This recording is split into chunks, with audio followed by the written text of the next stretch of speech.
What's going on, everybody? My name is C4. Welcome back to the channel, and today we're here for a brand new Madden 25 off-season rebuild with the New York Giants. Through the power of PC modding, we're here with a brand new franchise mode with updated rosters, draft classes, and we are with present-day New York Giants, post-free agency, post-2025 NFL draft, and they had a very interesting draft. I know a lot of people are saying the Philadelphia Eagles A grade won the draft. I also would give the Giants an A grade, and I personally like the players the Giants got.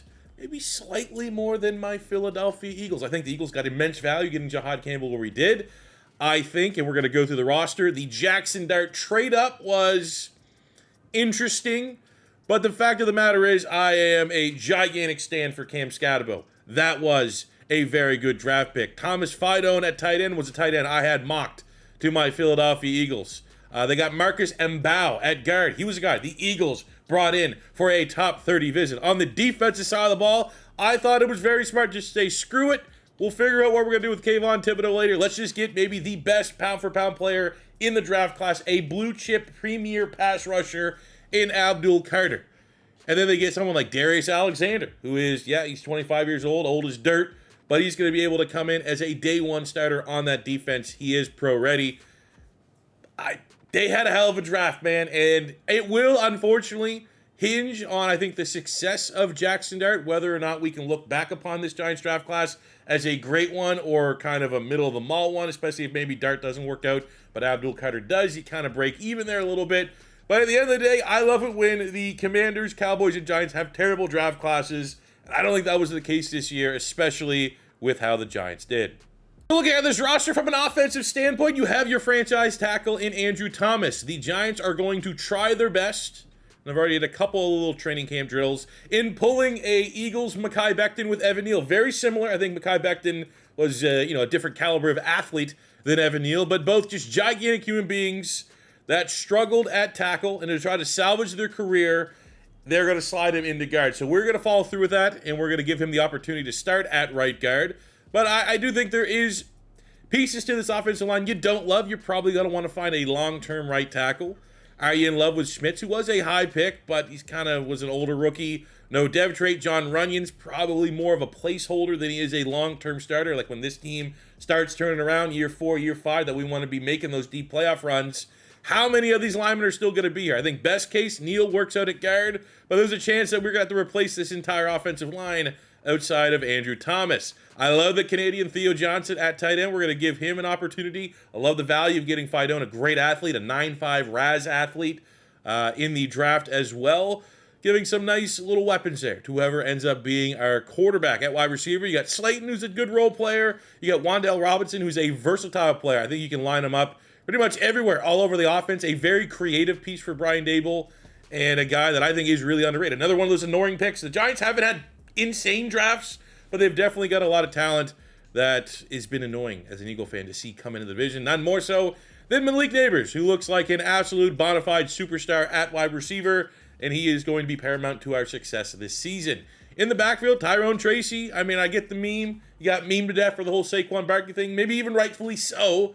But like Tracy was, solid, maybe a somewhat limited ceiling, but ends his rookie campaign as a 78 overall. Singletary's kind of a role player. You got Thibodeaux. Now, I don't want to do a hot take, but I think because Thibodeaux has a dev trait in this scenario, I think we got to just have him at 2. We're still going to use Tracy, but I think at the end of the day, the fact that running backs have a short shelf life, and the fact that, if Tracy started this year, he probably would end 80, 81, somewhere in that range. If Cam Thibodeaux starts this year, he'll probably be 78, probably the same range as Tracy, but there's a chance that he starts, he could win Offensive Rookie of the Year. He could get a double dev trait. There's just too much upside with Thibodeaux, plus I'm such a big fan that we're going to go over Tracy, but Tracy still will be part of this rotation, and hopefully we can get both these guys on the field.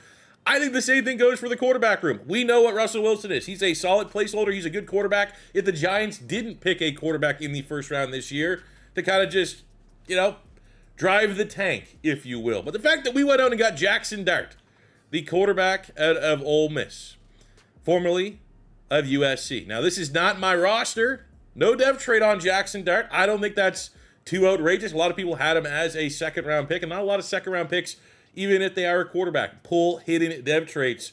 So for me, I think we just play the averages. We have Thibodeaux with the idea like maybe he will win Offensive Rookie of the Year and go up dev trait.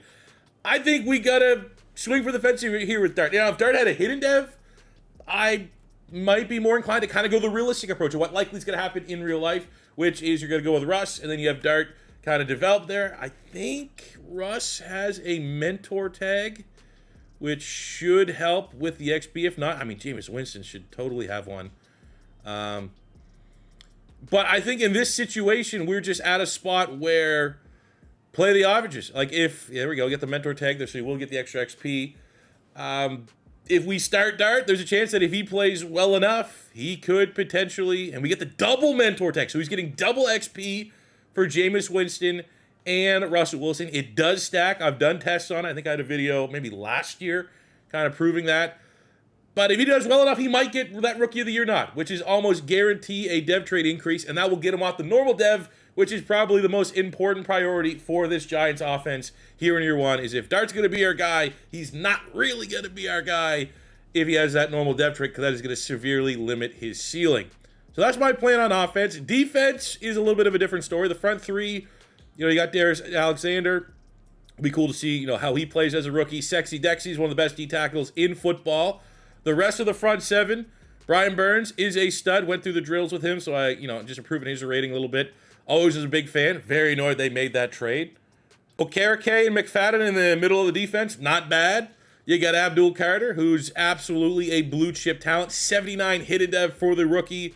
I know he's struggling to get a number. We'll give him 11 in this scenario because it is kind of funny that even the Giants are still like, oh, we had a great draft, and then now there's just outside noise, but all the drama, I guess, around Abdul Carter trying to get a jersey number. But a big-time athlete here. He's going to be very good for us.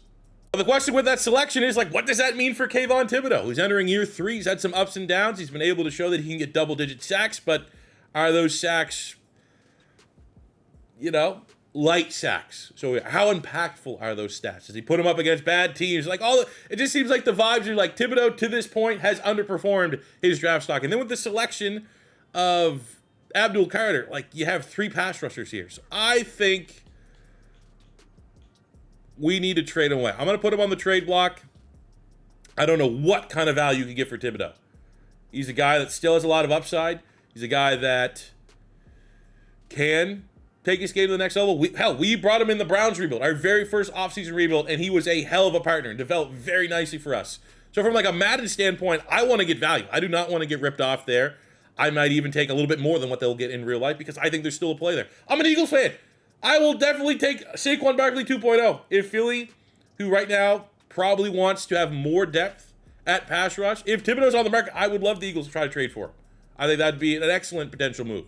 I think a lot of teams would trade for him if he goes on the block. So I'm very interested to see what kind of value we get there. The secondary for the Giants are all guys that could develop in this 5-6 year, however long this takes to win a Super Bowl. I think Newman can be here for the beginning. I hate you got another freaking Canadian.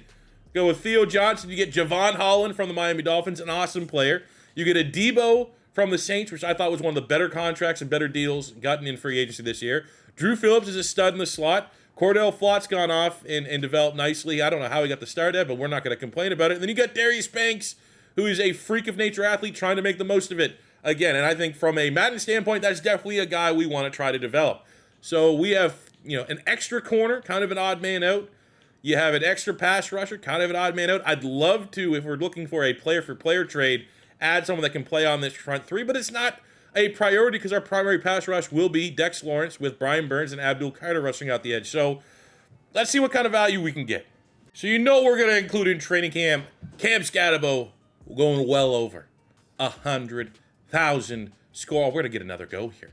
Now, he doesn't have great straight line speed, but his acceleration is on point. End up putting big-time numbers in the vert and broad jump. That's all you need. Don't need that Gus Johnson get away from the cop speed all the time. And then, we got Jaxson Dart doing his best job to get a silver. I think we're on pace for gold. Took a couple sacks here. I think he's going to need to learn, the NFL speed, get adjusted, but a silver's not bad. That's a good amount of XP to start his training camp. And to give him confidence that, let's go day one starter. Throw him to the Wolves.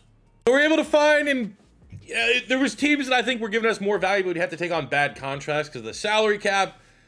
It's an ugly looking deal, but I think at the end of the day, I'm very happy with what we're able to get. So Thibodeaux and Flott. Flott's in a contract year. That's kind of what gave him the tiebreaker between him and Deontay Banks for who we wanted to develop as our, under 25 star dev corner.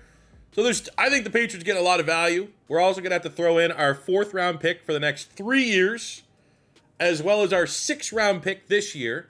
And we were able to gain a 2nd round pick for this upcoming draft, and then a 3rd round pick in 2027, which is extra valuable to me because that's when we get to the Madden generated classes. But I think all in all, real good value for the Patriots. I'll say that.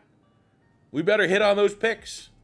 So we go into this 2026 draft class with our own 1st round pick, our own 2nd round pick, and the Patriots 2nd round pick. And with all due respect, kind of viewing the expectations, I don't think the Patriots and or the Giants pick is going to be in the 20s. So we have 3 heavy hitting picks.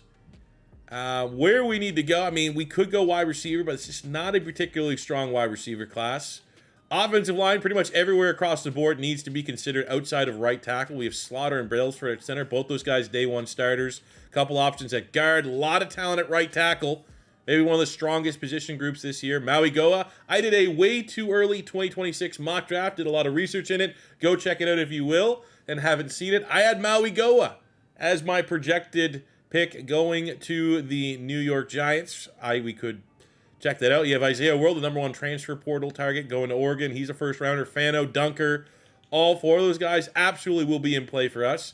You look at the defense, we need front 3 guys for 3-4 scheme. So you have Ruben Bain, who's probably I've always kind of thought 275 is the lightest you'd ever want to go for a 3-4 defensive end. It's not super realistic, but if somehow he falls down the board, that could be in the cards. I think someone like Tyreek Sapp could potentially fill that role. We have Keldrick Falk, absolutely would be on board with that one. LT Overton is a scheme fit from the D tackle spot. Woods, Caleb Banks, Corleone, Capehart, the former 5-star from Clemson. All those guys are very viable to improve our front 3. Feel good about our pass rush. Feel decent about our linebackers. Won't be drafting a linebacker in the first 2 rounds, I don't think, even though there's some interesting names there. Secondary, feel real good about our corners. I feel very optimistic about our safeties. But we just got to make sure with those 3 picks, all 3 home runs, given the fact that we gave up Thibodeaux, who in an alternate universe absolutely will develop into a premier pass rusher, can be done from his current starting point, and Flott, who's a long-term starting corner for the Patriots. They got 2 starters. I need to be sure to get 2 starters with the value that we got. So game 1 of the Jaxson Dart Era starts at home at MetLife Stadium against the Vikings, who are also essentially going to the rookie quarterback with J.J. McCarthy. And anytime we do draft or feature a young rookie quarterback, I like to see what their NFL debut is, the ups and downs.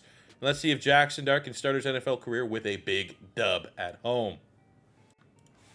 All right, see if we can line this up. First career pass, Malik Neighbors. That is going to be the combination that will hopefully bring this Giants team back to another Super Bowl. And there we go. Clean throw. Nice release. How about Scatterbo? First career run. Running right in the belly of the beast there. Jonathan Allen. Van Ginkel. Oh, we got Johnson.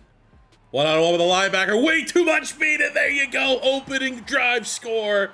Jaxson Dart. Welcome to the NFL.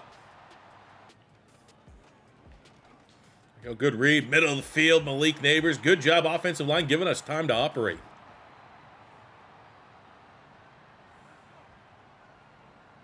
Oh, might have another chance here to get this to Theo Johnson. 2nd touchdown to the Canadian, who could have a breakout campaign, especially if him and Jaxson Dart can get on the same page.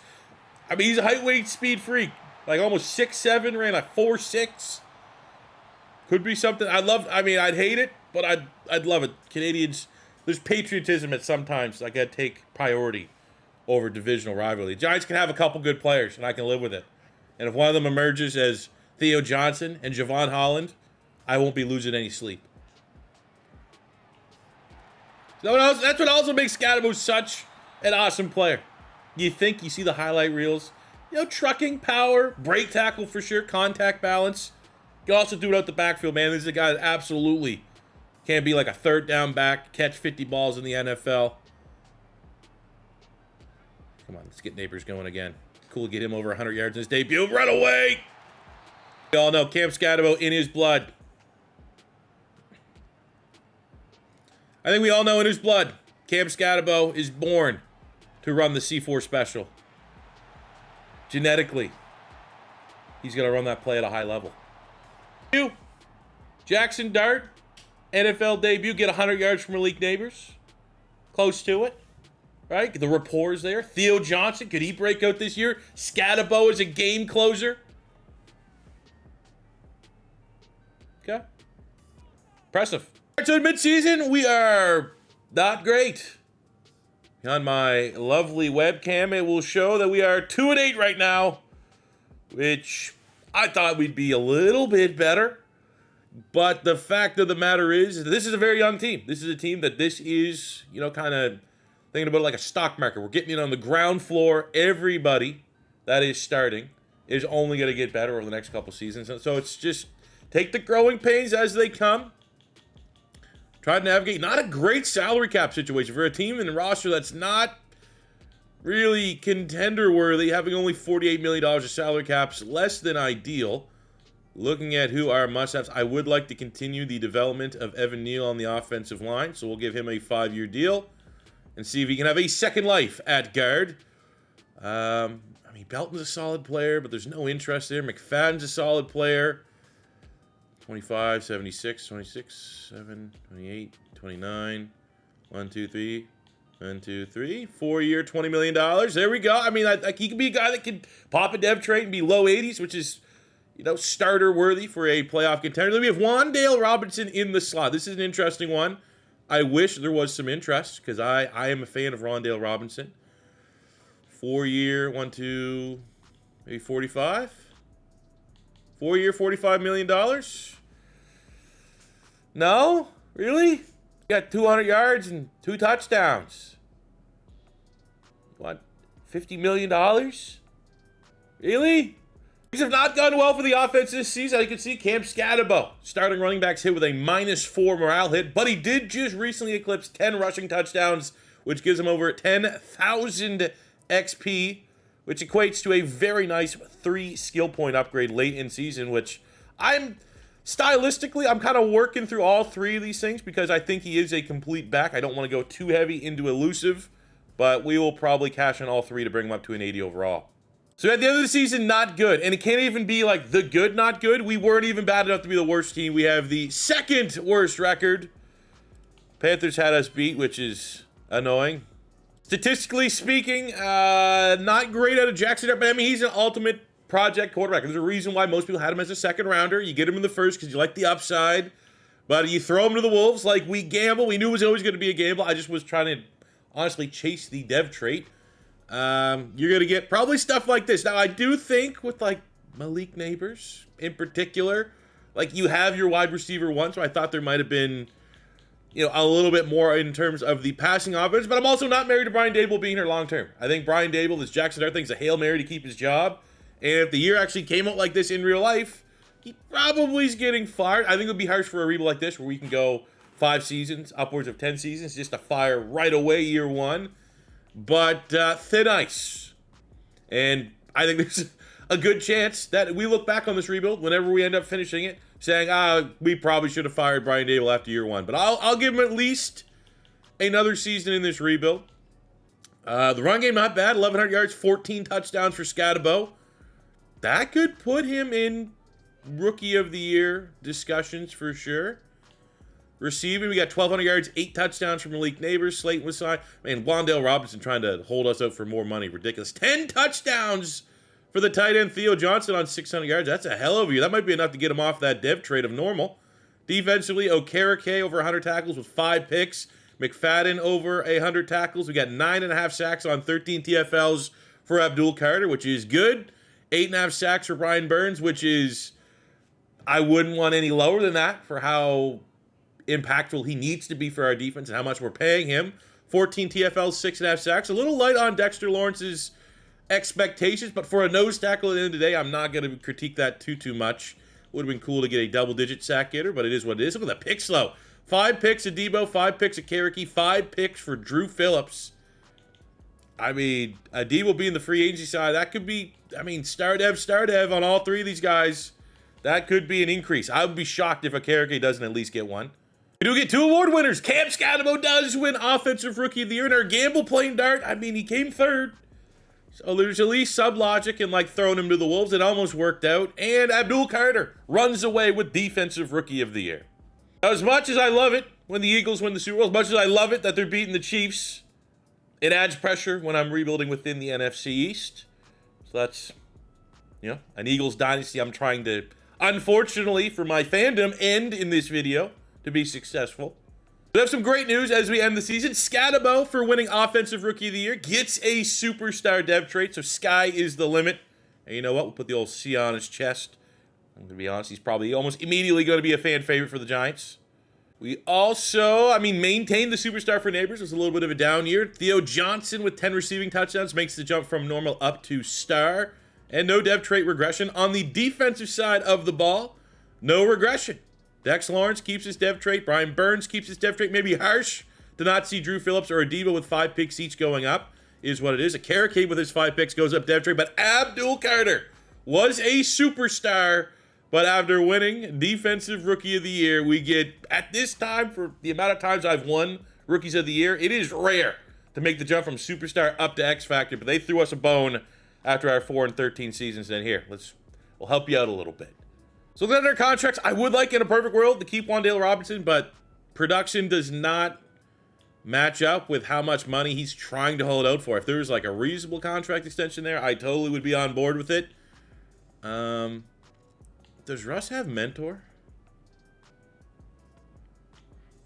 You know what? I actually wouldn't hate. No, screw it. You know what? My plan will be, because we could probably get it way cheaper than $7 million. I want to land a mentor quarterback to get that extra XP boost for Jaxson Dart. Considering we did not get that dev trait increase, he's still on normal. Any and all upgrades to his XP earn rate, we need to. I might grab a couple cheap mentor QBs in free agency. Because our salary cap situation is still not great, we're going to free up about $4 million moving on from Devin Singletary, who's just lost in our running back room right now. I was going to save a couple bucks here at kicker. Graham Gano frees up about $3 million. Over a modest free agent signing, again, our salary cap situation is not insane. So I'm going to go Logan Hall at 6'6", 285. That is a scheme fit for our front three, which we probably need 2, 3, 4 defensive ends to play on the other sides of Sexy Dexy. And I don't want to spend a lot of money there because most of our sacks are still going to come from Brian Burns and Abdul Carter, but we still can't just have jobbers on the D front. So Hall's a decent enough role player for us there. Now, when you take a look at the final mock draft, we're in a weird spot because I think my logic is sound. I think if we want to look at a pass rusher, Ruben May makes kind of, 275, 280. Could he play on our front three? You might, right? And Brian Burns is 28. So is Brian Burns going to get a second contract? Well, if I can draft a big-time pass rusher, we could probably just play with all of them and then let Brian Burns' contract run out. But Brian Burns also has 3 years left on his deal, so I feel like an edge rusher would kind of be pissing the wind a little bit. You know what I'm saying? Like, that feels like that's what we got to do, and then it just keeps blowing back on us. It's not the best value for that number 2 pick. So then it goes to like positions in need. I think we could use another big-time wide receiver. Not a great class to need a wide receiver. Next year, when you have Jeremiah Smith and Ryan Williams, that's a good year. This year, not so much. Like, there's no wide receiver that's worth pick number 2. There's no wide receiver I don't think I love picking in the first round. Who's the first wide receiver? Where does he go? Carnell Tate. Again, that's like a guy that I kind of think is like, he's a wide receiver 2. Maybe a wide receiver 1, low end. So it's like, okay, so there's no wide receivers. Our secondary need is tackle. And I'm not, I think Maui Goa makes sense. I don't want to go after Caden Proctor if we've already used him in a rebuild. And Maui Goa would be awesome. We need a right tackle badly. And a tackle is worth a top 10 selection, but just isn't worth reaching for one at 2. Like, we're kind of in the position the Giants were in 2025's draft, where it's just like, do we take Abdul Carter because he's the best player available, even though we maybe don't need him? Well, I don't think we could do that again with a pass rusher, but we'll have our pick or litter at tackles. Outside of that, I need 3, 4 defensive ends, and that's just depth guys. So that would be defensive tackles in this year's class, and it's, again, guys that are going late 20s. So we're in a really, really weird spot. I'd much rather in a dream scenario, this second overall pick being next year, because then we'd be able to get one of the premier wide receivers. I'm thinking right now, looking at the board, best case is if someone wants to trade up like 7, 8, 9. Like if I could trade back, get, I don't know what kind of value, dream scenario, get an additional first rounder, and I can still get a tackle of my choice, that's probably the best course of action. So the good news is the mock draft holds true. Ruben Made's probably the only pass rusher that I would have been tempted to take from a schematic standpoint that I think could fit to our defense, even though it would have been maybe a waste of our pick. So now we're at number 2. I am looking for anybody in the top 10 that wants to trade up. That will be first and foremost. If we can get that, that'd be sick. If not, I mean, I don't know. We might just have to draft our tackle. So we can get pick 24. Pick 12, so that's just outside where we'd want, and we'd be able to get that second first. Now, we could make that trade and then try to trade from 12 up to whatever. So that's interesting. We can get pick 8 in a second, 13 in a future, so that's still outside where we want. Because that's really where it's important, is I need that top 10 pick in 2025. So we can get pick 9 from the Jags, as well as a first next year. How does that compare? Ooh, we get a third rounder from the Browns. But, I mean, I feel like you're still... I'd probably have to give up that third rounder to get up to 9 or whatever. You know what I'm saying? So, there's not really that much. So, the Jags can do business. And the Jags, we will do business. Thank you. I will say, just pure curiosity, who the hell did they just trade up for? The Trevor Lawrence era is over in Jacksonville. Okay. Now, let's hope the mock draft holds true. I mean, there's no way that both tackle... Like, I'd be fine with really any of the tackles. I need a tackle. There's a bunch of guys that are worth a top 10 selection. So, let's just go right to our pick. And all the tackles are still on the board. So, that is good. And in this opportunity, because I've used Caden Proctor, spoiler... Actually, I'm not going to spoil it, but we used him already in a rebuild. I believe it was the Browns rebuild.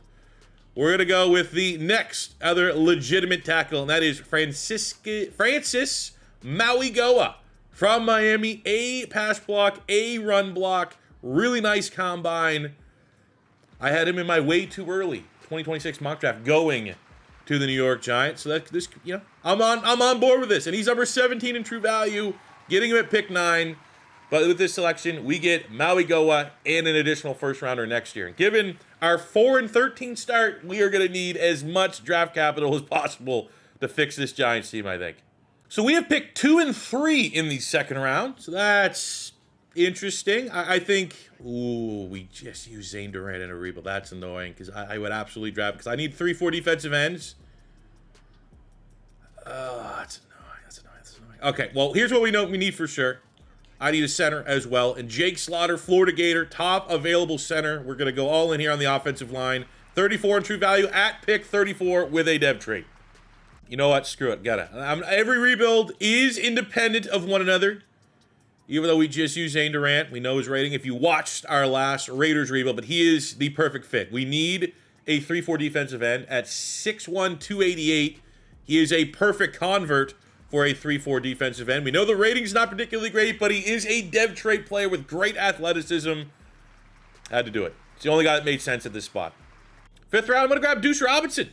Former USC wide receiver, tight end, hybrid type. Gives us a unique body type. We have to grab at least one wide receiver. 122 in true value at 130. No dev trait. So take a look at our draft recap. All in all, I mean, a lot of picks. And only one player was below a 70 without a dev trait. That's a win. And when you look at the ratings, I mean, Mauigoa is 74. Again, that pick there, that's good value. Dev trait, and we got a future first from that selection. So that's good. Slaughter 73 with the dev trait. 68 dev trait for Zane Durant. Deuce Robinson with a 70 normal. We got McCree 71 normal. That's just, hey, that's a developmental tight end. Case Theo Johnson. Head gets a little big. Come contract negotiations. I won't be overly patriotic. Get a depth lineman. Then get the Florida Gator kicker Trey Smack with a 72. So all in all, very good draft class. But is it enough to improve 4-13? Well, we'll find out. All right, so as we go to your number 2, one thing that I'm going to have to do that's potentially going to hurt the development of this team just even for this season is our stat points. We have 109. I do not want to invest any more into Brian Daboll because this is a prove-it year. If our team is pretty much more the same of a 4-13, I'd say between 4 and 6 wins in the 20s for offense, yards, passing, rushing, points. We're going to move on from Daboll, and I don't want to be investing those points into a coach that we're about to move on from, because you don't get any of those stuff refunded, and you don't get nearly enough when you hire a brand new coach. You usually get, what, like 60 to 80 if you're lucky. So I think it might be the most smart thing, great English, to just save all our points this season, and either if Daboll, and as we go through the year, like say we're at mid-season and we're above 500, then we can invest the points, but we're going to sit on that right now. And the bad news is, like, the more we sit on it, the less pause, but the less we're going to be able to, get all those 10, 15% XP boosts and weekly training boosts and all that stuff. So it's a calculated strategy in gamble, and hopefully it ends up working out, because we got a couple of nice young upgrades on the offensive line with Slaughter and Maui Goa on the offensive line. Jaxson hit his dev trait, 10 touchdowns. I'd love to see him replicate that. Thibodeaux's an absolute beast. Pretty much everything is going the way we want the offense. I mean, I think ceiling-wise, we'd love Malik Nabers to become an X factor, and I need to get Jaxson Dart off this normal dev. Now, he is a 77 overall at 23 years old, which is a great starting point, but normal dev is always going to limit your ceiling. And a lot of times, especially with how this team's playing, I'm not seeing a team that's going to have Thibodeaux be like 1,700 yards rushing. So we are going to be a team that needs the quarterback to play very good for us to go on deep playoff runs. And I don't know, I didn't really see that last season with the whole breaking even touchdown to interceptions. Defensively, we're going to go with the front three, Durant, Lawrence, and Alexander. Now, the drafting of Durant, I know, it makes sense, but it does kind of counteract our only free agent signing in Hall. But we didn't pay a lot for Hall, and I kind of got him as a insurance policy in case the draft didn't fall our way. So I think we go with the upside of Durant right now over Hall. And Alexander, obviously, is a second-year player. You want to just still get him out there on the field, even though him and Hall are the same age. Kind of a bummer last season that Adebo and Phillips both had 5 picks and did not go up dev trade. But still good players. We know they can perform in our scheme and system. I'd love to see double-digit sacks, however, from Abdul Carter and Brian Burns come the end here of year 2. Well, not really in the business of firing mid-season, but I think it's very unlikely that Brian Daboll's going to turn this thing around. We have the top 5 rush yard defense. Our rushing yards for the first couple of weeks is top 5, and then it's kind of fallen off a little bit. So we're just, kind of an holding pattern till the offseason, and hopefully we can get some brand new ideas to help this team. $95 million remaining of salary. I don't know. I think Okereke with his 5, again, he wants a 3-year deal. That is not going to age well. By the end of that 3-year deal, he's going to be like a 74. I don't love it. I think you got to know the value. I think something like Deonte Banks, there's a guy. I'm down under $20 million to gamble in his development and upside. But I think with Okereke, that's a dude like 1 year. What's it going to cost Kiwi for 1 year? What if I go 1 year, like $13 million? Is that enough? No. I think we'll move on. And more of the same. We pretty much made the decision we were going to move on from the head coach at about mid-season. We finished 6-11. I suppose the positives, like the defense overall, not bad. Our defense is also, outside of a couple pieces, like our headliners are, like, Okereke's in his prime, Brian Burns is in his prime, Sexy Dexy's in his prime, so we should have a good defense. So maybe we won't fire the defensive coordinator, maybe we'll figure that out, but the offense just, Brian Daboll's an offensive-minded coach, and we are not bringing a whole lot to the table. Jaxson Dart, he cut down on his picks a little bit, 3,700 yards, 25 touchdowns to 14 picks is not brutal. It's also not getting him a dev trait, which is kind of what we're chasing at this point. We got 1,200 yards, 13 touchdowns from Cam Thibodeaux. He's been awesome. That's been definitely one of the best bright spots on the offense. Malik Nabers was 3rd in the NFL with just under 1,300 yards receiving, as well as 15 touchdowns, 8-3 for Slayton, 8-6 for Johnson. So Johnson's touchdowns are down 4, but his yards are up like 200. So, he's a productive player. I'm glad that the tight end is eating here a little bit in this offense. Defensively, Okereke over 100 tackles, but loses. Picks are a little fluky, but he is down 4 interceptions from a year ago. That's, just a sign of the regression, a sign that we're probably making the right decision not extending him to a 3-year contract. We get 14.5 sacks for Brian Burns, 11.5 for Abdul Carter, 8 for Dexter Lawrence. That is awesome. That's what we need. That's also what we need to take note of, because we got a couple first-round picks. We are going to be, and usually I tend to find that it's your 3. You have 3 guys that can have noticeable production in the pass rush game. And especially with Brian Burns under contract for another 2 years, I don't think investing in another pass rusher is going to be beneficial to this team at this point with some of these high-round picks. Interception numbers are definitely like half, the third of what they were a year ago, which kind of sucks. But still, overall defense I'm happy with them this year. But we're going to start this process by firing our offensive coordinator. And, sorry, Brian Daboll. You're not him. So we're going to ghost fire Brian Daboll, because if I retire and create a brand new character, I'm going to lose those 300 staff points that we've been sitting on. So we're going to just effectively... We'll pull like what the Eagles did with Sirianni. It was like, okay, Nick Sirianni got the job in Philly because of his work as the Colts offensive coordinator. And then as things went on, we're like, all right, you're actually not offering a whole lot. So you're just going to kind of be a CEO guy. We're going to bring in someone like Kellen Moore that's going to run Kellen Moore's offense. We're going to bring in Vic Fangio, who runs a Vic Fangio defense. And you're just kind of there. Which, that's what we'll do with Daboll. Look at the available hires. We have a Vegas Raiders offense. We have a Carolina Panthers offense. A Detroit Lions offense. Run and gun. Chicago, Detroit, Minnesota, Denver.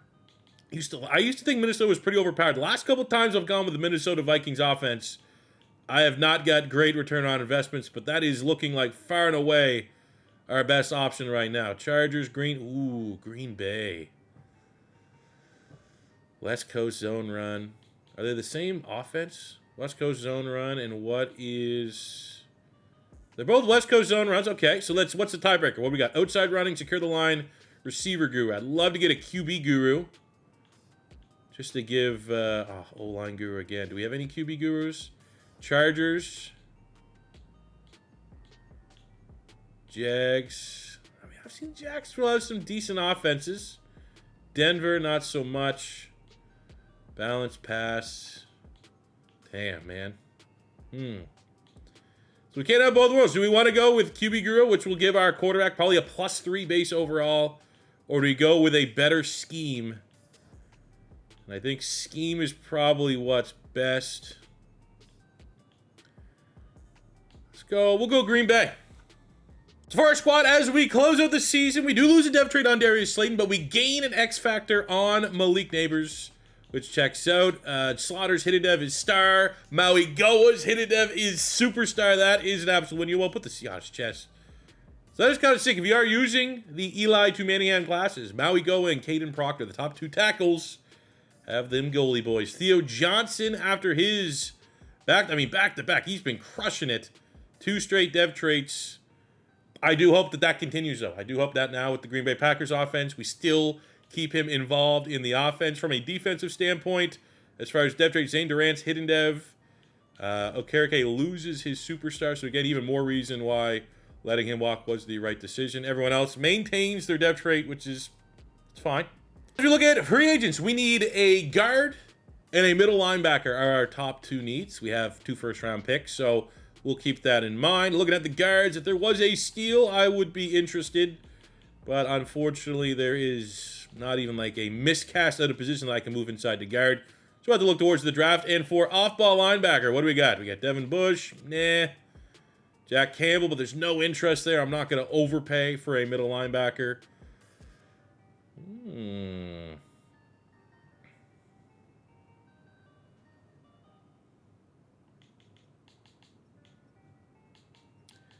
getting a bidding war there, which I don't love. I'd love a 3. I can live with a 3 here because I just don't want to invest a big pick. I know there's other competitive offers. If we get them, that's sick. If not, maybe we'll look a little sooner than later. Let me make sure there's no one here. Overshown at 27. Don't love that either. So we'll rock and roll there. Come on, man, New York. You know that song by Alicia Keys? Come on. Everyone likes New York. Look at the most recent mock drafts. Well, you want the good news or the bad news? Good news is like we kind of suck this year, so we have a top 10 pick. We have pick number 7, and we have pick number 18. Sammy Brown, middle linebacker. That could actually work out. He's probably one of the better players in this class. I will focus scout him as well because if he's, you know, top 5 in talent or like a legit round 1 talent, I think given Given the production that we've been able to see out of middle linebackers with the KRK, if that's the ceiling of like 150 tackles, 5 picks, a great linebacker will be able to do that in that position. And McFadden continue to be a good, co-star. So I will focus scout him. However, the bad news is like to get a game changer. 7, we're kind of on the outside looking in. We got Jordan Tyson. I do want a wide receiver. Like a Ryan Williams would be sick. Jeremiah Smith would be sick. We are not in the position to grab one of those two. Maybe we'll pick up the phone, call Denver. We got our focus scouting in. Ryan Williams is a top 5 player in the class, obviously. And we got Sammy Brown, who's a legit first rounder. So if I could find a way, I don't know what the price would be to move from 7 to 4. We get a couple second round picks. Let's see. Okay, not bad. It's not a huge jump. Like, it's moving from 4 to 7. I gave them our 3rd round pick this year and 2nd round pick next year. Next year, we have 2 3rd round picks. So it kind of offsets, in terms of, I don't think there's a huge discrepancy between the 2nd and 3rd round more often than not. So, hey, Broncos took it. We should be able to double up, get a wide receiver, get an off-ball linebacker, and then in the 2nd round, maybe find a guard. We need a new starting left guard. There's no fucking way. Dude. I don't know the comments. Why'd you trade before the picks on the clock? Oh my God. Dude.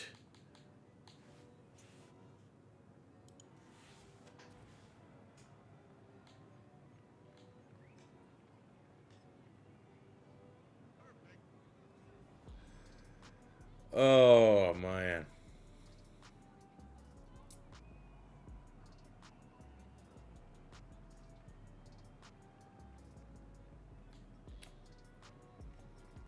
We got Jordan Tyson here. I'm not doing that again. Used him. He's a superstar dev.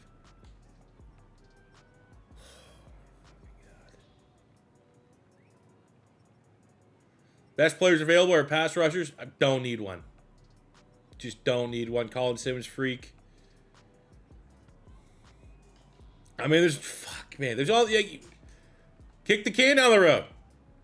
2027, like, can we get a 2027 first from somebody? Not one. I can get a 2028 first. First and 2. I mean, we're going to need that.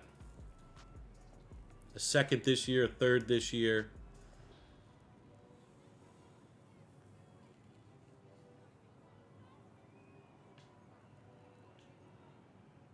These are like some of the worst value trades I think I've ever fucking seen. Oh, man. I say if Sammy Brown was gone, I'd have to honestly see if I could restart somehow at that point. All right, we're going to grab an off-ball linebacker. Very faux pas to go in the 1st round, but it is a position, much like the running back, that is coming back in style. And he's a legit baller, day 1 starter for us, replacement for Bobby Okereke. You know what?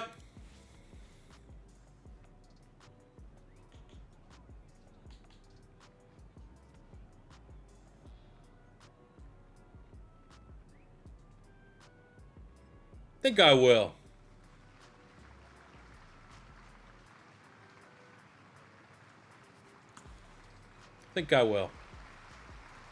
He's also 6'5". I don't know why it's 6'3". We're going to hold up. We need a guard. We're going to go with Laoulu. I mean, there's no real other options. It's been a player we've used before, but I need a starter. Draft's gone Fubar at this point. Thought there'd be a dev there. Grab a corner. Paul said Debo's get up there in age. We have OJ Frederic Jr. from the U. What do we get here? Number 60 in true value. That's 69. No dev. Take a look at our draft recap. Live and die by the mock, dude. Like you'd figure, At this point, there's no risk. Just wait till you pick where you think they're going to go. Then, I mean, we did kind of break even in a way, but also not really, because I wanted to. We got an X factor. We got Nick Harbor. We got a guy that's unreal traits. Maybe that'll be the elevator for Jaxson Dart and this offense. Sammy Brown, great pick. Laulu, 72 normal. Frederic, 72 normal. Got a 70 there, 70 there. Got some decent depth. and 2 first-round picks in 2 years' time, which, by the pace that this rebuild's going, we're still not going to be anywhere near a playoff team by that point, so we'll be able to use those picks in 2028, hopefully really effectively. But mid-season, we're 3-3, which is not amazing to be going into year 3. Like, hey, we're 500, that's good. But this is a little bit different of a rebuild than we've had with our first couple off-season ones, where we've had relatively early success. But the good news, haven't had our bye week yet, so these averages are a little bit high. Once we do have our bye week, it's going to resettle. But there's no other way around it. We're averaging 30 points a game, which is 3rd in the league, and we're top 5 in both passing and rushing yards. So hopefully that does not fall off a cliff. Shout out Green Bay Packers, at least for the opening couple games of the season. Looking at our contract deal, is $200 million. But that is going to be gone in a blink of an eye. We have Tyler Nubin. It's been pretty awesome. Love to keep him on a 3-year deal for the rest of his prime. Done. Paulson Adebo, at 28 years old, locked into a 2-year, very reasonable contract, keeping him for the rest of his prime. Done. Von Holland at 27 was looking for a 3-year deal, $45 million bucks, easy. Done. 4-year, $45 million for the superstar tight end Theo Johnson at 26. We're just getting all these guys for the rest of their prime on reasonable contracts. Haven't hated one single one yet. They've all been, honestly, a little bit cheaper than expected. $143 million for Malik Neighbors, keeping him here till he's 29. Love it. 5-year, $58 for Drew Phillips. Maybe a little more expensive than I wanted, but he's an 86 overall corner. Entering, like, this is going to be his final big contract. Good with that, man. Keeps our secondary locked and loaded. And we're going to finish up with a 4-year, $172 million extension for Dexter Lawrence, keeping him till he's 33 here in New York. So we pretty much re-signed everybody. All those guys are starters. At our salary cap situation, we still have almost $100 million. So when it comes time for Jaxson Dart, that's still a question mark. But when it comes time for Abdul Carter, I'm not sweating it. We got the money. So at the end of year number 3, after making the change offensively, keeping the exact same defense, I was impressed with our Giants defense. We go 10-7.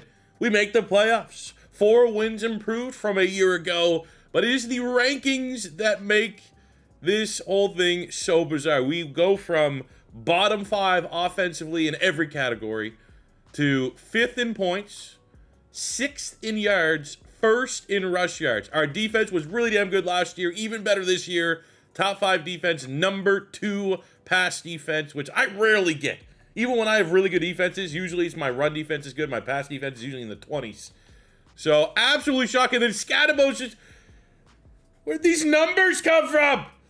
4,300 yards for Jaxson Dart, 42 touchdowns and 13 picks. This is after being, what, for his first couple seasons. Look at that. 22 and 21, 25 and 14.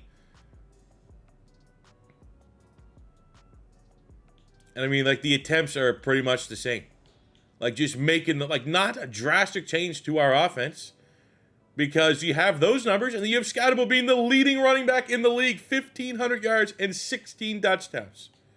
Receiving, we got 12 and 15, Malik Neighbors, 1,012 from the freaking nature, Nick Harbour. Almost 900 yards and 7 touchdowns for Theo Johnson. Slayton put up some nice production. Defensively, Sammy Brown, tackle machine. We get 18.5 sacks for Abdul Carter, 11 sacks for Sexy Dexy, 9.5 for Brian Burns, 5 from Zane Durant. Even our pick numbers aren't brutal. Hat-trick picks there for Deonte Banks, who, slow burn, but maybe finally starting to put it all together. But absolutely shocking. Packers offense. I think I used the Packers offense in my Raiders rebuild that I just did. Didn't get anything like that out of 1 year with Geno Smith. Now, here's where things get a little weird, because we get Abdul Carter, linebacker of the year.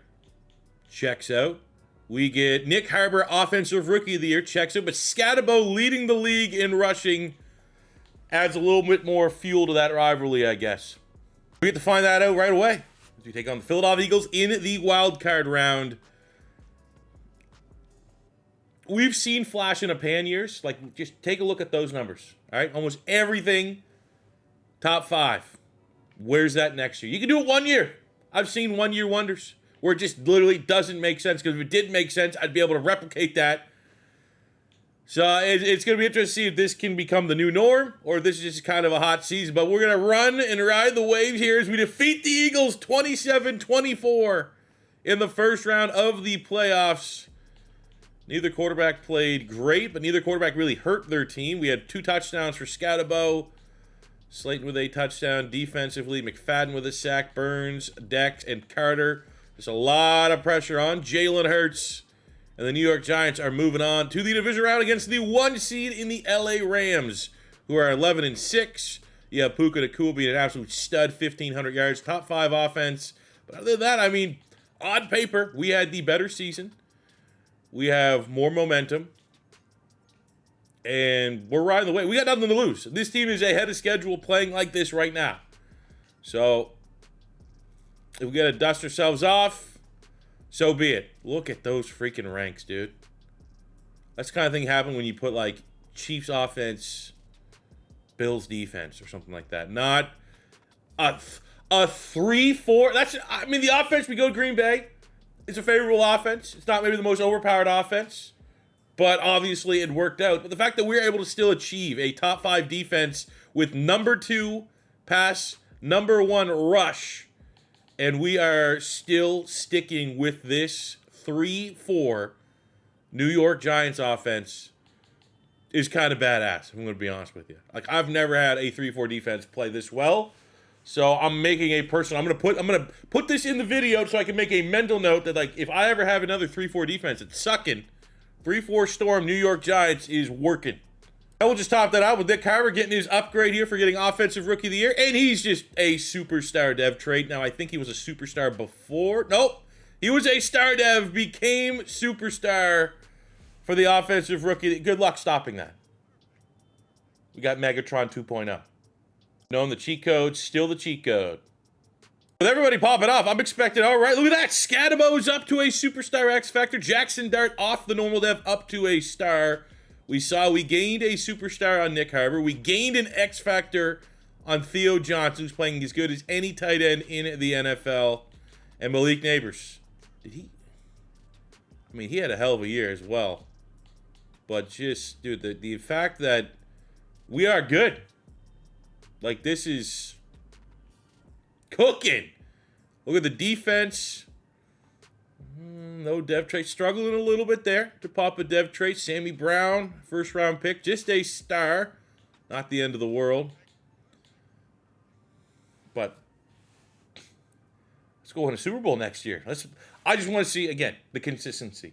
We don't have to be top 5 and everything, but we need to be pretty close to where we were this year, or else I'm going to get a little frustrated. So look at our team going into free agency, going into the offseason. We got, you know, some high priority picks coming up the next couple drafts. So I want to keep that in mind before we just go spend crazy in free agency. I like the O-line. I really don't think we need a single thing offensively in free agency. Add a little bit of depth there in the draft, get an RB2. Defensively, you know, I also feel pretty good. Like, everybody's either in their prime or locked into a contract. I mean, I guess maybe look for a little bit more upside in that 3-4 defensive end, but I'm not going to spend anything crazy. As long as we can keep our salary cap in-house, give us that much more money to re-sign the big contracts that are coming. You know, Thibodeaux needs to get paid. Jaxson Dart needs to get paid. You know, Slaughter's contract, Maui Goa, like Theo. Like, these guys are coming up. So let's not get crazy on the open market. Let's shift our focus a little bit to killing the draft. So I did my focus scouting here on some D tackles. Didn't get the greatest of role, but down here, Alani Parker at 88. 3rd rounder, that's a first, second round in talent. Like, that's the guy. Plus, at 6'4", 300 pounds. Checks out to be a guy that can play that 3-4 defensive end spot. And likely, with that athletic profile, have a dev trait. Darius Alexander, old rookie anyway. He was 25, so he's already 27, pretty much near the end of his prime. So I want him. But that leads to the question, like, where do we go with our first round pick? Because I absolutely will be able to get that guy in the second round. I think I literally said what I traded. I was like, I'm going to forget I don't have a second round pick and lose my mind. I got 2/3 and our first. So honestly, I might just say screw it and draft that D tackle. Like, just overdraft him.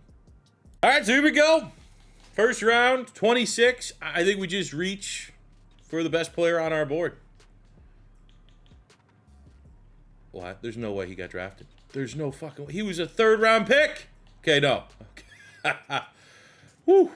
All right, Alani Parker. Now, I hate, but we've already traded back. I got 2 first round picks next year, so I don't really want to try and take advantage of this. I think at this point, we just go with a guy we love. And then follow the board for the rest of it. Alani Parker, 36 at 26, so that's fair value. I can live with that. As long as it's a dev.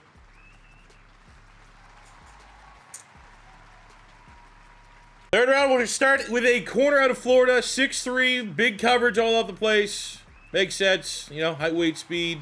Oh, no dev trait. What? Kind of clearing out my board here a little bit. Pass rush help. Brian Burns and Abdul Carter both are pending free agents next year.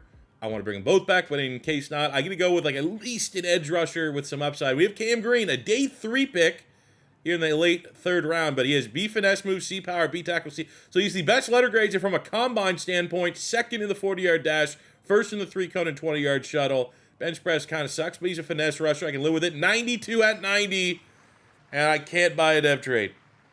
I mean, from a rating standpoint, the 3 picks that I felt decent about are all 70 plus. 74 for Parker, 75 for Pollard, 71 for Green. And for Parker's case, we are going to move him to defensive end. So let's see if his rating goes up a spot or two. He'd be a right defensive end in our scheme. Nope. And then the rest of the board just kind of followed. Kind of going after athletes, but okay. A little bit of a mulligan of a draft. Not a great way to capitalize off a huge regular season, but we'll survive. We get on to a hot 2-0 starting. I mean, both those wins are quality wins. Vikings and Cowboys are 2 of the more consistent teams you'll run into the NFC, but we're going to go right here and negotiate some contracts because we're going to need every cent possible. I mean, it's not that hard to prioritize. Like, clearly Brian Burns at 30 would be nice, and I love the fact that there's an interest there, so I won't have to overpay, but we got to pay the first 3. Right, first Abdul Carter, $215 million, done.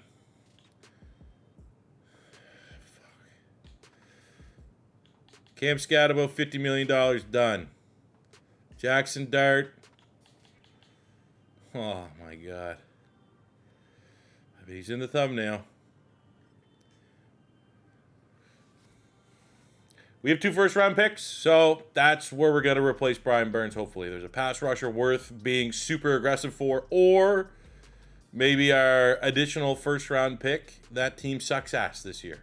We hoping on the Browns to be terrible. Let's go. I know you got it in yet, Cleveland. And I know there's going to be people out there saying, C4, cheese it. You know you're not paying Brian Burns, superstar pass rusher 30. You could still sell right now and get some value. I think we can win the Super Bowl this year. There's a chance. I think Brian Burns being on this team, helping us go on a run, is more important than getting, you know, a 2nd-round pick by trading him. Week 10, we had a huge defensive player of the week performance for the man that's got to step up. He already did step up last year, but if Brian Burns on the way out, we need Carter to be that much better, and it seems like there's a chance this season with a hat trick of sacks in a Week 10 win. And we go 14-3.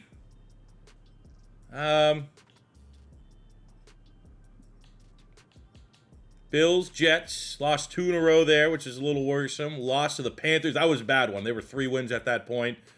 But this is thoroughly a dominating squad. And I think the biggest takeaway for me is the defense. The defense is what's the best part of this team. And it is Giants defense, Giants sim. And I think I might have finally, we're almost in June, found a 3-4 defense I like in this game. Jaxson Dart, after getting paid, of course, doesn't have nearly as good of a year as he did a year ago. That's still not a bad year. That's not maybe the year of a $300 million quarterback, but pretty good. Thibodeaux continues to be an absolute beast. We're getting Saquon Barkley-esque production out of the Arizona State product. 1,500 yards, 15 touchdowns for Neighbors. 2 yards shy of having 2,000-yard receivers again. So I'm more than fine with that. Theo Johnson, worst year to date, might lose a dev trade. Over 100 tackles for Sammy Brown. 17 sacks for Abdul Carter. 11.5 for Brian Burns. That's why we don't trade him. 13 TFLs, 9.5 sacks for Dexter Lawrence. Zane Durant with 6.5. And interception numbers pretty damn good across the board. The best we've had so far in this rebuild. Maybe, well, I mean, year 1 was pretty good too. All right, so here's where it gets a little weird. Brian Daboll wins Coach of the Year. Makes sense. We're the 1 seed. We then get Defensive Player of the Year going to Abdul Carter. I was like, okay, we're going to have what else? A whole bunch of other awards? I can't wait to see. Our depth guard, Marcus Mbo, who is part of that first rookie class, gets Lineman of the Year. He is not playing. So we're just going to have a random depth lineman go up dev trade, which is very annoying. Abdul Carter also was Linebacker of the Year. But Mbo getting that award, here's why. Because he's going to go up dev trade, and it should have gone to either Laululu, who that depth trait would be immensely beneficial, and or Evan Neal, which would have been immensely an average scale, let him walk and throw a free star dev guard to the open market. Then we got a little put up or shut up. We are the big dogs this time around. Our team rating is outstanding. 91 overall with a 92 offense, 91 defense. We should go to the Super Bowl this year. I'm not going to say, all right, we should win the Super Bowl. Mahomes on the Chiefs had 50 touchdowns. They're going to be tough. But we shouldn't be scraping by through this round. That's exactly what we did in the first round. 16-13 over. I mean, at least it's a win. An ugly win counts the same. Abdul Carter, defensive player of the week, the forced fumble, 2 fumble recoveries. But not a great showing. Not really inspiring a whole lot of confidence. Now, I hope this was just a low-scoring game, not a game where, like, our Dart had, like, a bunch of picks and turnovers. Ooh. Okay. Shout out Thibodeaux, almost 100 yards. Passing game, not great. Defense, like, that's why you don't trade Brian Burns. Gets the 1 sack. Newbin with the pick. Again, does, it is. The good news is Kansas City lost to the Jags. So that's sick. We don't have to deal with fiddy-tutty Mahomes, but, I mean, we got to worry about our own business, man. That's underperforming. But at least, you're not seeing the Falcons have, like, an insane performance. Like, that is modest by, like, every team here was relatively close. There was no blowouts. And we look at the Falcons. Are we really scared of Michael Penix? They don't have a single ranking in top 10. Not a single green. So this is a trap game. Trap game of the NFC Championship with the Super Bowl on the line. But Brian Burns, bringing the juice, gets 1 point better, ready to bring the pain and send the Giants here in year 4 to our first Super Bowl of the rebuild. And it's another dog shit win, but it's a win! Dog shit or not, both Jaxson Dart and Abdul Carter get player of the week. But there comes a certain point as we beat the Jags that, like, our team's outstanding. 91 overall, 92 offense, 91 defense. How are we just barely winning? We're playing and winning like a team that's like 500 making the playoffs. I mean, Jaxson was solid. That's not a bad game. Thibodeaux's been solid. Nick Harbor was unstoppable. That's outside, too. We have Malik Neighbors in the slot. So Harbor got 10 catches on the outside. That's difficult to do. Our pass rush is on point. Abdul Carter, 2 TFLs, 2 sacks. Sack and a half, Dexter Lawrence. Sack from Durant. Newbin getting involved. Sammy Brown, the middle linebacker, with a pick. And we got a chance, man. We said in these rebuilds, you want to get it done in 5 years. If we don't get it done in 5 years, it doesn't count as much when we have to go to overtime and go year 6, year 7. I don't think we've gone past year 7 yet. It feels nice when you get that Super Bowl win, you get that successful rebuild within 5. We get a chance to do it within 5 here, going into year number 4 against a very surprising opponent. 8-9 Jags. A below 500 team, the ultimate trap Super Bowl. We are 6+ points in every category. We are 6 points better in offense, 7 on defense, and in overall. Below 500 team. They are not particularly good. They find a way to score points. How do we lose this? And also, can we not call Abdul Carter the Minister of Defense? That is Reggie White's nickname. That's disgusting. All right, let's see it. Jaxson Dart against Trevor Lawrence. Cam Thibodeaux, Malik Neighbors against Travis Hunter. Come on, man. Brian Thomas. We rebuilt the Jacks. Did an offseason rebuild. We know they got the talent to go win a Super Bowl. We know they could turn it around. But by no measurement should we lose this game. If we lose this game, it would be, on paper, maybe the biggest upset in Super Bowl history. A below 500 team that's not top 10 in any category, giving up 6 to 7 overall points to a man in every category, and yet our team's ugly playoff performances continue into the Super Bowl, where we are going to have to go 1:46 to score a touchdown and win it, and we got to go 92 yards. Can Jaxson Dart and company do it? We start with a shot play, 28 yards to Deuce Robinson. We follow it up with a sack. We bring 3rd down, Jaxson Dart run. 4th and 5. This is the game. Boom! We get a shot! Nick Harbor, 6'5", 240 with 98 speed. That is a weapon. 46 seconds to go. Just outside the red zone. We go, boom, all the way to the PI. 5-yard penalty, but how come it says we're up to the 5? First and goal. 5-yard penalty. I'm not going to critique it. 28 seconds to go. Makes no sense. We're going to take it. Nick Harbor. That's the missing piece. And we earned that. Now, self-inflicted, yes, because I traded up a bunch of picks to try to get Ryan Williams, very talented wide receiver. We trusted mock draft 5, which you can trust. That rating is percentage, for my opinion, how I say it is definitely dropping because we've been getting burned by it, but you can trust it 88% of the time. Mock draft 5 will be the exact order it goes. This was the final rebuild that I'll learn my lesson. I'm just going to wait to the pick, and I should always do it. I'm just kind of trying to take a more streamlined approach, get it done faster. But we got burned. There's no ifs, ands, or buts. We traded up, and then I traded back.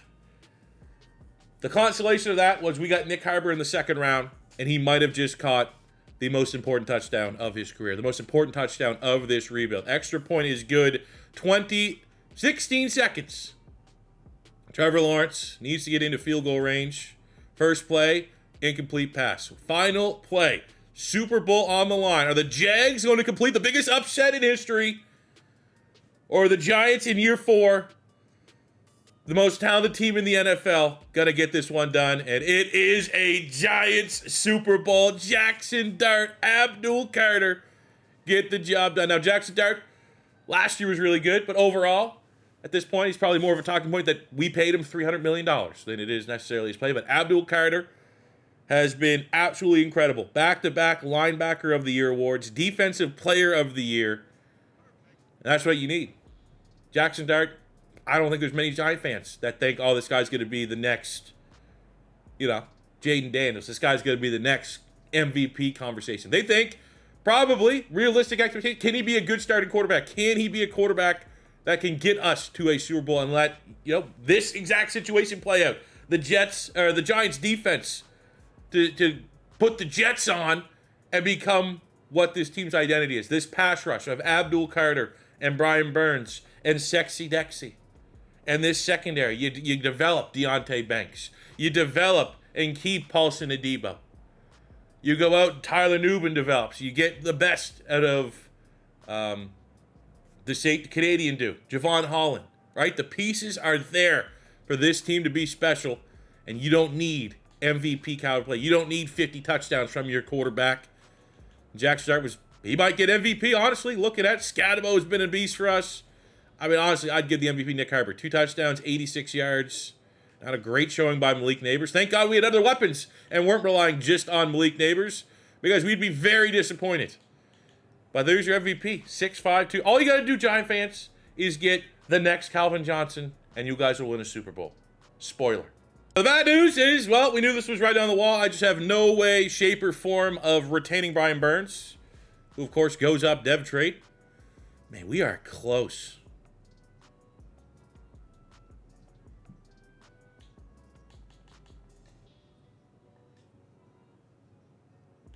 Honestly.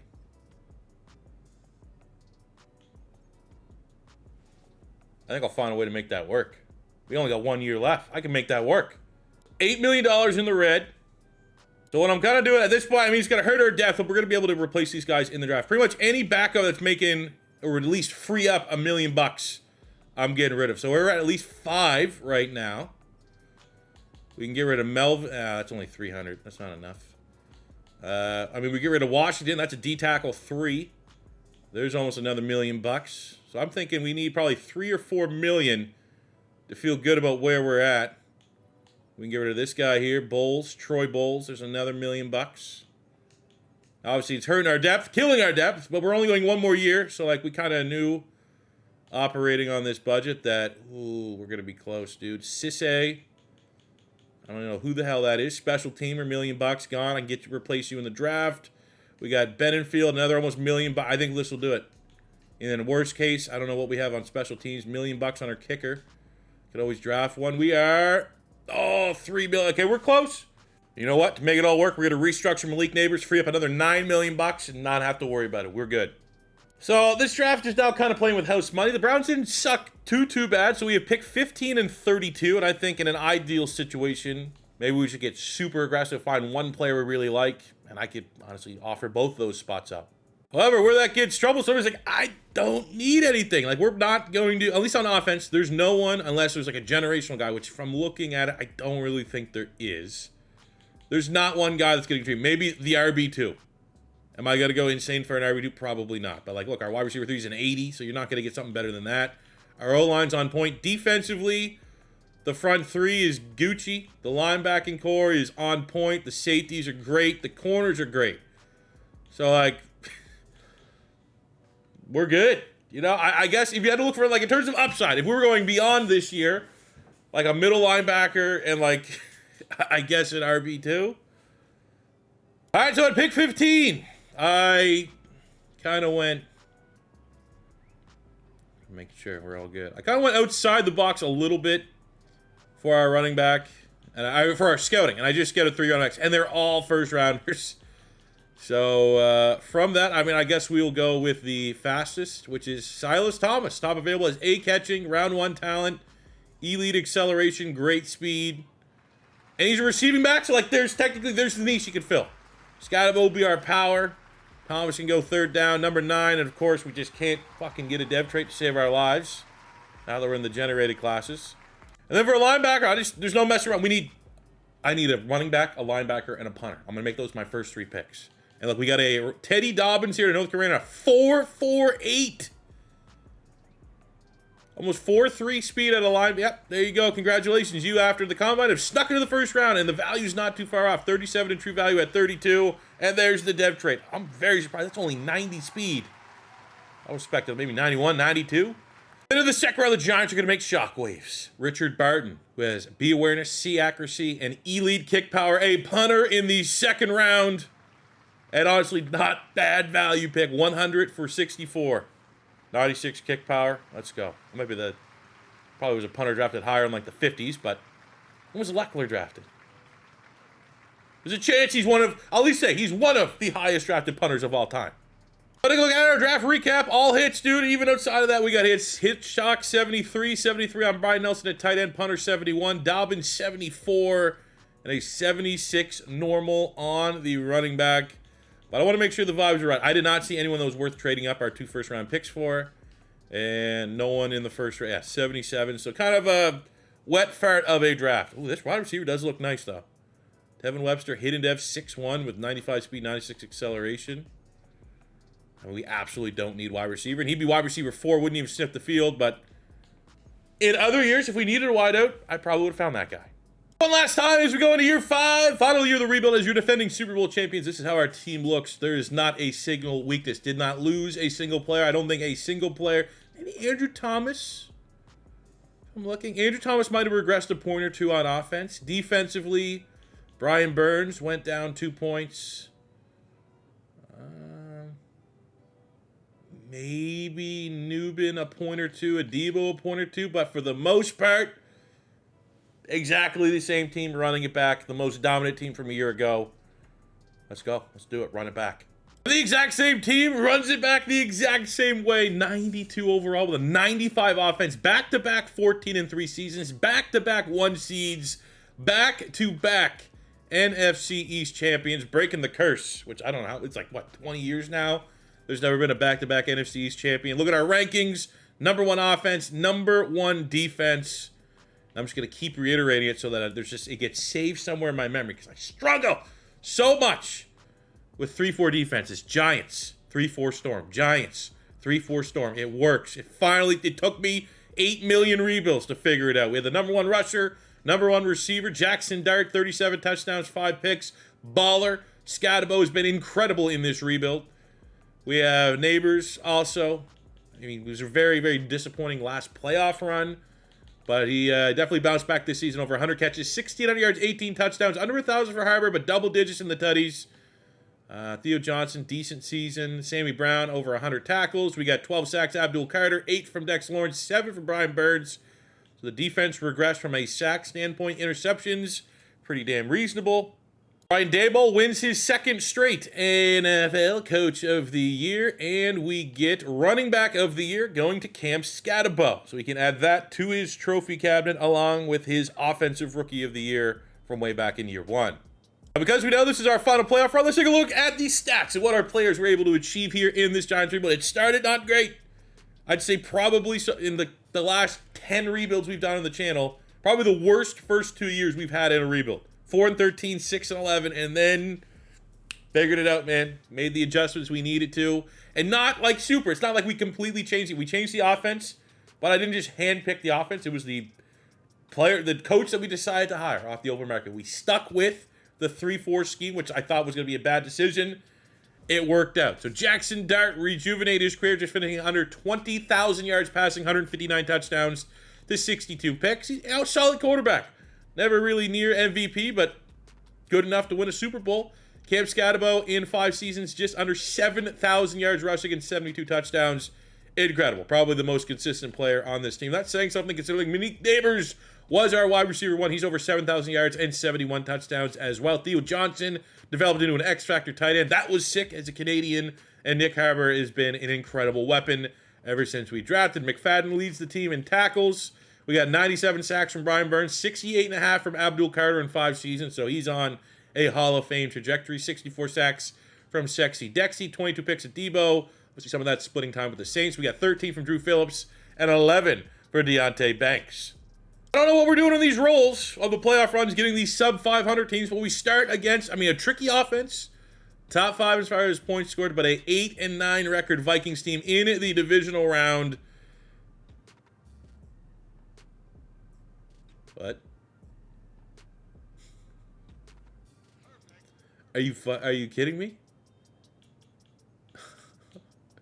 Overtime? Really? Dude. No bueno.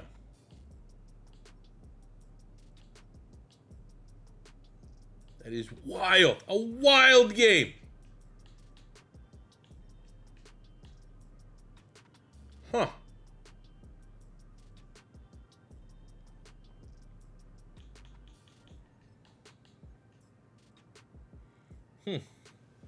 All right, this season never happened. We entered the rebuild after year 4, winning the Super Bowl.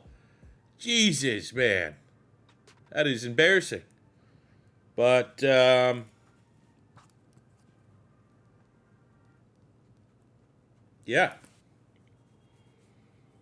I don't think I've ever had that happen. I don't think I've ever gone 14-3, 1 seed, champs, undefeated playoff run, win the Super Bowl. Next season, 14-3, 1 seed, champs, lose first game to a below 500 team. That wasn't particularly good. We just did that, so you guys get to witness that with me. Make history. Yeah.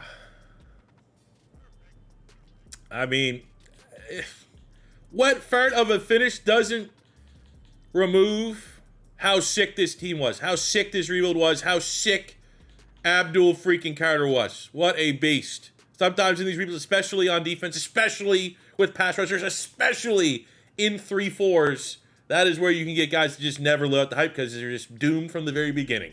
And we stuck with that's what I'm going to leave this rebuild with. This is going to be probably the most memorable rebuild of all the offseason rebuilds I've done because I finally found a 3-4 scheme. Obviously, you need talent. You need X-Factor pass rushers and an X-Factor nose tackle and a secondary where the average rating is probably 85. But there is a world where a 3-4 defense can get after the quarterback. So for that, very happy that we did this rebuild.